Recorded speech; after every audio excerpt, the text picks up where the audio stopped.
Welcome to My Opinion here on My Opinion TV. Don't forget to like, share, subscribe, click the notification bell so as soon as a video is released, you'll be one of the first to be notified. And this morning, we have two stories we want to look at. First up, it has to do with two Jamaican entertainers. One, Richie Stephens, and two, Jah Cure. And you can check out this story on Nationwide Radio, news.com.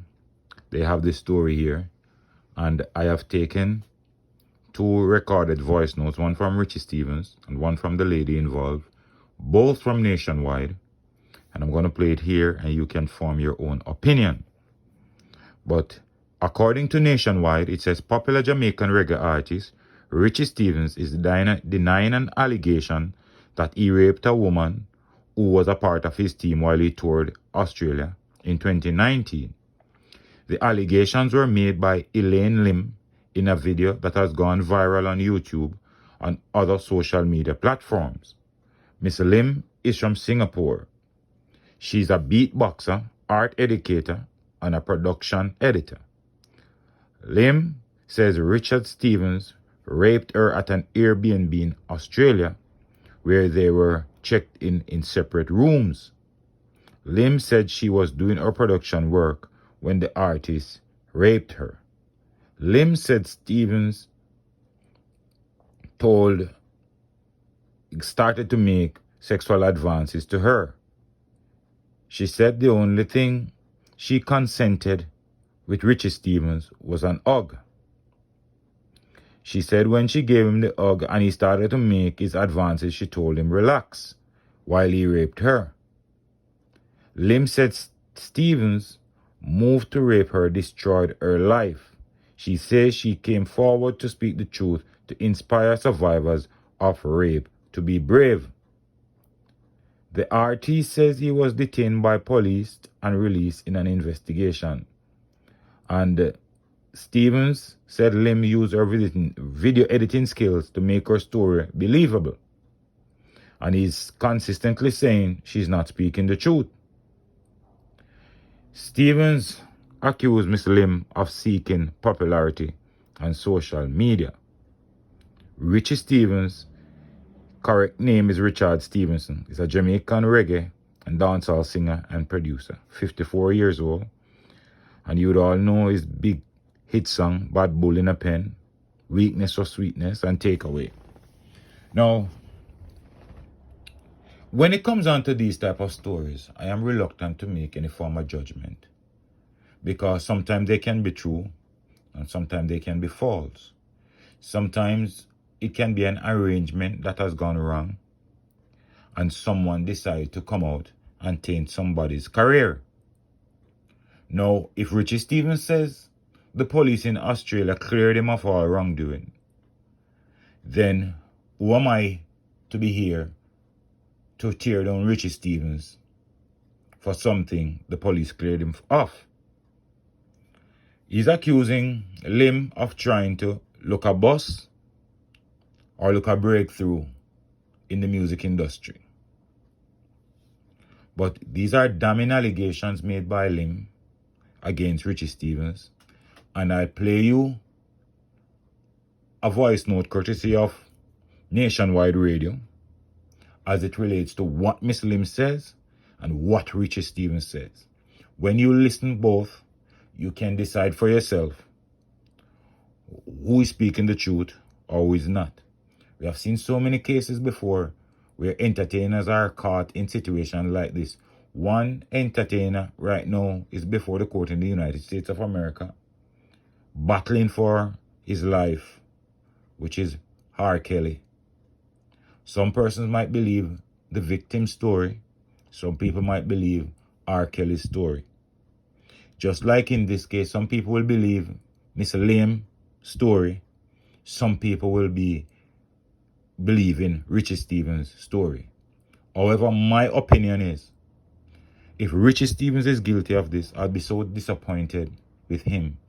Because he as an artist, I look up to him as one of the standard bearer in the entertainment system. Someone who you look to as a role model. But as I said, the police He said the police cleared him of all wrongdoing, so I am not here to judge him or to tear him down. Because if he was never found guilty, and according to him, camera was there and police did all their background checks, then who am I to come out and speak against Richie Stephens? But listen as we play the video of Miss Lim speaking and Richie Stephens speaking, and you can form your own opinion. As much as I hate to say the word, Richie Stephens is the man that raped me when my friend left for a studio and I stayed behind to do my work. I stayed behind to edit a music video that I was behind on. And we trusted him enough that no funny business was going to be tried when I was left alone with him. This is not the truth. He did take advantage of the fact that I was alone with him.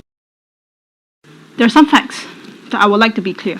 First of all, no consent was given. I am speaking English right now. So if you want to talk about there's a language barrier, I'm sure no is a universal word. No was verbally spoken and blatantly ignored. I did not go into a hotel with him, for those people who have heard several versions of the story. We were staying together in an Airbnb with different rooms. We had a common living space, but that was it. There are no relationships between me.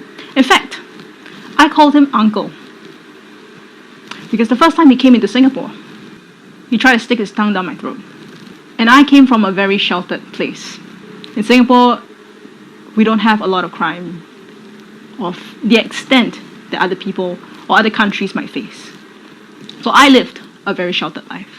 Initially, when he did that to me, all I did was I just closed my mouth, didn't allow it, but at the same time, as Asians, we are taught to respect our guests. The only thing I asked my friend at that point in time was, is this a Jamaican culture? Is this a Jamaican way of greeting? And that's when she said, no. He got so visibly upset. He asked for a hug. I was like, okay, hug, fine. I agreed to a hug. But what I didn't agree after that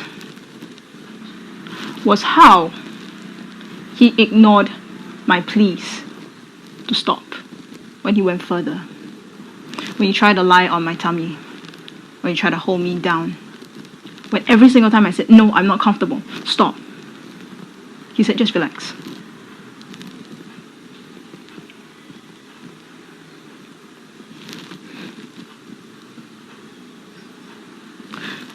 This happened in 2019.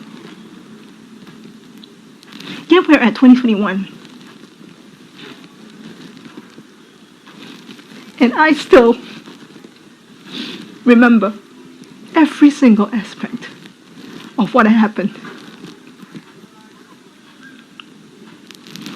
Do you think for a survivor is so easy?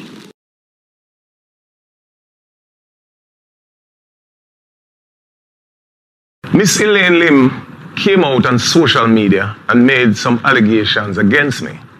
Some of what she said is true. But I am here to tell you what is true. One, she was on tour with me in Australia in 2019.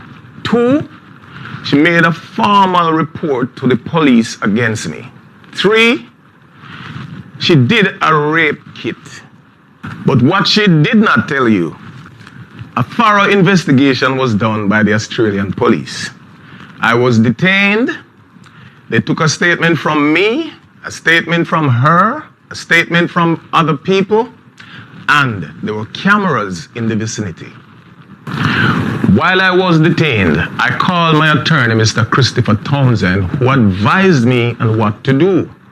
And at the end of that investigation, they found her allegations were simply baseless.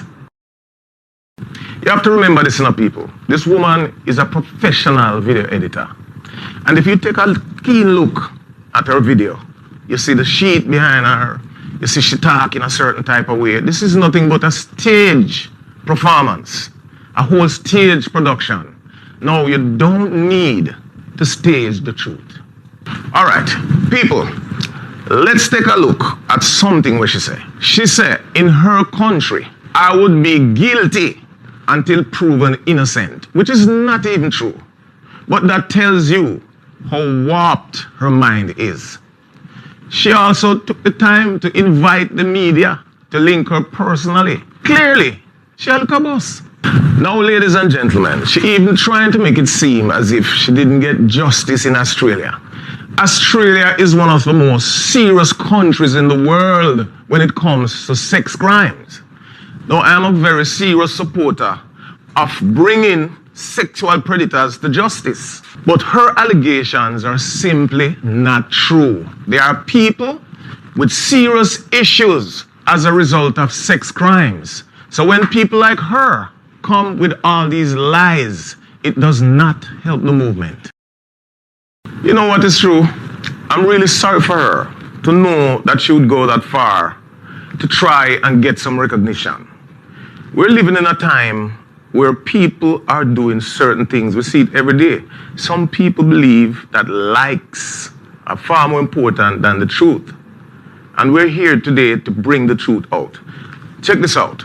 She claimed that I came back to Jamaica and run on to the media and give them fabricated stories. I have not done not even one interview. I have not posted a video about the incident. I didn't do nothing like that. The only thing happened is my attorney, Mr. Christopher Townsend, wrote a letter that I posted on my IG. That's all I did.